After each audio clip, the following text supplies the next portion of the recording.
আজ করব সজনের ডাঁটা বাটা। তার জন্য সজনের ডাঁটা নিয়ে নিয়েছি, নিয়ে টুকরো টুকরো করে কেটে নিয়েছি, নিয়ে ভালো করে ধুয়ে প্রেসার কুকারে দিয়ে দিয়েছি, দিয়ে 2টো সিটি দেব। মোটামুটি 2টো সিটি দিলেই সেদ্ধ কিন্তু হয়ে যাবে। তো 2টো সিটি মেরে নিয়েছি, নিয়ে ডাঁটা নামিয়ে নিয়েছি। দেখো, এবার শাঁস বার করতে হবে।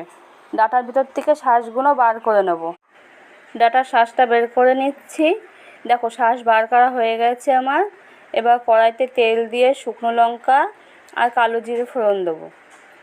একটা শুকনো লঙ্কা ফোড়ন দেবো আর কালো জিরে ফোড়ন দেওয়া হয়ে গেছে। এবার দেবো কুচানো পেঁয়াজ আর কয়েক কোয়া রসুন। পেঁয়াজ রসুনটা ভাজা হতে হতে আমি ওই শাঁসটা বেটে নিয়ে চলে এসেছি।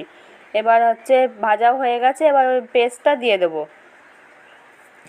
পেস্টটা দেওয়া হয়ে গেছে, ভালো করে একটু নাড়িয়ে নিয়ে দেবো এবার হলুদ গুঁড়ো আর দেবো লবণ, পরিমাণ মতো লবণ দেবো কিন্তু, আর দেবো একটু চিনি, দিয়ে ভালো করে কষিয়ে নিয়ে একটু গরম মশলা গুঁড়ো দিয়ে নামিয়ে নিলেই রেডি আমাদের সজনে ডাঁটা বাটা বা ভর্তা।